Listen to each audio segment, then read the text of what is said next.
Assalamualaikum warahmatullahi wabarakatuh. Innal hamdalillah nahmaduhu wa nasta'inuhu wa nastaghfiruh wa na'udzu billahi min shururi anfusina wa min sayyiati a'malina. May yahdihillahu fala mudhillalah wa may yudlil fala hadiyalah. Asyhadu an la ilaha illallah wa asyhadu anna Muhammadan abduhu wa rasuluh la nabiyya wa la rasula ba'da. Wassalatu wassalamu ala Muhammad wa alihi wa ashabihi wa man tabi'ahu bi ihsanin ila yaumiddin. Bapak-bapak, ibu-ibu jamaah Masjid Agung ingkang minulya, alhamdulillah kula lan panjenengan sedaya saat menika tasih diparingi oleh Allah Subhanahu wa taala nikmat sehingga kita saged ngelampahi ibadah, kita saged ngelampahi salat subuh kanthi berjamaah, banjur kita lajengaken kalih mencari ilmunya Allah Subhanahu wa taala. Salat salam mugi-mugi tetap tercurahkan dumateng Nabi kita Muhammad sallallahu alaihi wasallam, ugi keluarga-keluarganya, sahabat-sahabatnya, lan tiang-tiang ingkang selalu menegakkan dinul Islam sampai hari akhir. Injing menika kita bahas tentang khomer. Bilih khomer niki disepakati oleh para ulama bahwa khomer itu adalah hukumnya haram. Tidak hanya umat Islam, agama-agama yang lain juga mengharamkan khomer. Nopo niku khomer? Khomer niku adalah sesuatu yang menutupi akal, baik itu berupa minuman ataupun berupa makanan ataupun berupa udara atau apapun. Kalau itu memang bisa membuat orang itu kehilangan akal, maka itu masuk yang disebut dengan khomer. Di dalam hadis disebutkan, diriwayatkan Bukhari, Muslim dan ahli hadis yang lain, kullu syarab askar, segala minuman yang memabukkan, fahuwa haram, maka dia adalah haram. Di sini disebutkan minuman, tetapi di hadis yang lain disebutkan secara umum, kullu muskirin khamrun, segala yang memabukkan, segala yang menutupi akal itu adalah khamr, yaitu haram. Di hadis yang lain, ma askara kasiruhu faqaliluhu haram, sesuatu askar yang membuat mendem, kasiruhu banyaknya, jadi ketika diminum banyak, dalam arti satu gelas bisa membuat orang itu kehilangan akal, maka minum satu tetes pun walaupun tidak kehilangan akal tetap haram. Kalau memang sifat air yang diminum itu sudah masuk khamr.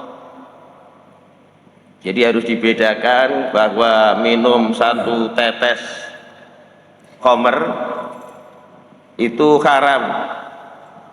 Tetapi kalau misalkan satu tetes itu dicampur dengan air sehingga hilang sifat khamrnya, maka niki boleh. Jadi harus dibedakan minum satu tetes murni khamr dengan minum satu gelas, jadi satu gelas air biasa dicampur dengan satu tetes khamr sehingga hilang sifat menutupi akalnya. Jadi kalau kita alkoholnya yang dimaksud khamr itu sudah mencapai tingkat berapa, maka ketika air itu mengandung alkohol sehingga bisa menutupi khamr dengan kandungan alkohol tertentu, maka itu disebut dengan khamr. Tetapi ketika air tersebut kandungan alkoholnya adalah di bawah kandungan alkohol khamr, maka tidak menjadi haram. Jamaah ingkang mulya, khamr ini ada 4 ayat. Jadi pertama, pada asalnya khamr itu dibolehkan oleh Islam. Jadi di awal-awal Islam sebelum tahun ketiga Hijriah, khamr itu dibolehkan.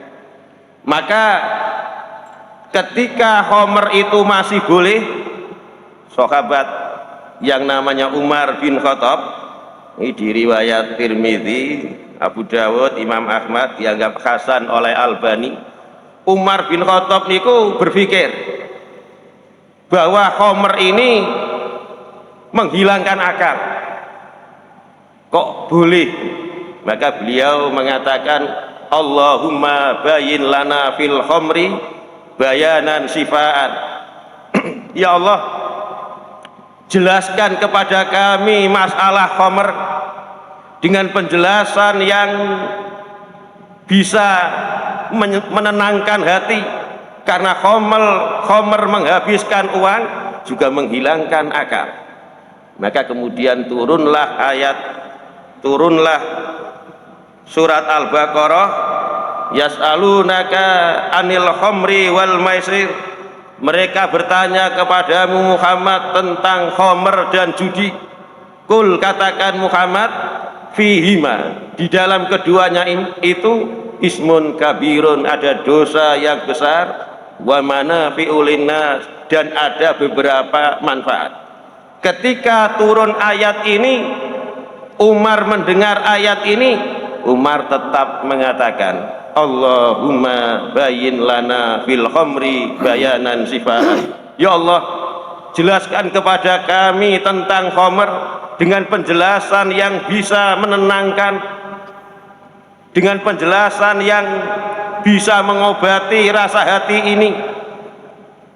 Di waktu turun ayat ini, sebagian sahabat terbelah menjadi 2. Ada yang mengharamkan khamr, sudah tidak minum khamr, karena di dalam ayat ini kul fihima ismun kabirun, ada dosa yang besar.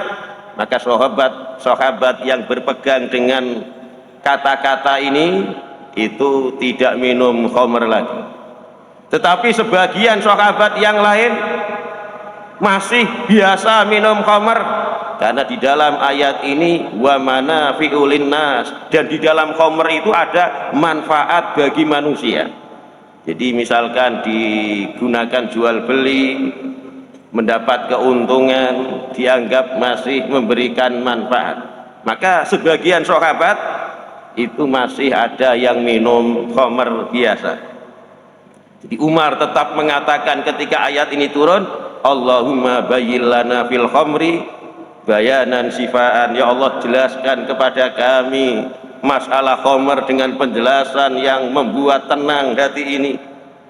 Maka ketika ayat ini turun, sahabat Abdurrahman bin Auf yang dijamin masuk surga, sahabat yang dijamin masuk surga ini masih minum biasa dengan sahabat Ali. Maka ketika mereka mengadakan jamuan makan tersebut ada khamrnya, maka mereka meminum khamr. Ketika waktu sholat tiba, maka mereka sholat berjamaah.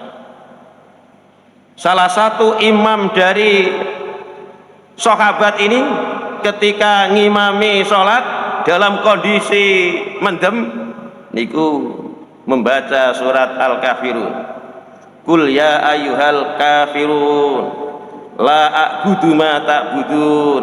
Ini masih sesuai dengan ayat Al-Quran, tapi selanjutnya wa nahnu na'budu ma ta'budun, dan kami menyembah apa yang kalian sembah. Maka ketika sahabat ini sholat dalam keadaan mendem, turunlah ayat yang ketiga, yaitu surat An-Nisa. Ya ayyuhalladzina amanu la taqrabus sholata wa antum sukara. Wahai orang-orang yang beriman, janganlah kalian mendekati sholat wa antum sukara, sedangkan kalian itu dalam keadaan mendem. Ketika turun ayat ini, Umar mendengar ayat ini, Umar tetap berkata seperti sebelumnya, Allahumma bayyin lana fil khamri bayanan sifaan. Ya Allah, jelaskan kepada kami masalah khamr dengan penjelasan yang menenangkan, yang bisa mengobati hati. Ketika ayat ini turun, sahabat kemudian membatasi minum khamr.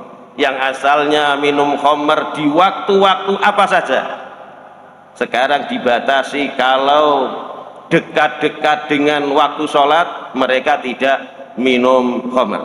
Jadi misalkan habis duhur mereka tidak minum khamr karena sebentar lagi asar, habis asar tidak minum khamr karena sudah mendekati waktu maghrib, habis maghrib tidak minum khamr karena sebentar lagi sholat isya. Maka di waktu yang sangat longgar adalah ketika selesai sholat isya mereka minum khamr sampai nanti ketika mereka dalam keadaan mabuk, subuhnya sudah tidak mabuk lagi sehingga bisa sholat. Karena ayat ini hanya melarang jangan mendekati sholat sedangkan kalian dalam keadaan mendem atau mabuk. Maka kemudian turunlah ayat yang terakhir, yaitu surat Al-Maidah. Ya ayyuhalladzina amanu innamal khamru wal maisiru wal ansab wal azlam rijsun min amalis syaitan fajtanibuhu. Wahai orang-orang yang beriman, innama, jadi innama ini adalah lafadz Arab yang digunakan untuk meniadakan dan menetapkan. Innama tidak lain hanyalah khamr itu, judi itu, berhala, mengundi nasib, itu adalah najis min amali syaitan, maka jauhilah minuman khamr tersebut. Maka kemudian Umar mengatakan intahina, kami berhenti. Jamaah engkang minul ya. Di dalam riwayat An-Nasai ini juga disebutkan di tafsir Ibnu Katsir dan tafsir-tafsir yang lain bahwa sahabat Utsman beliau mengatakan, dulu ada seorang pemuda yang rajin ibadah sehingga ada seorang perempuan pezina itu sangat tertarik dengan pemuda tersebut.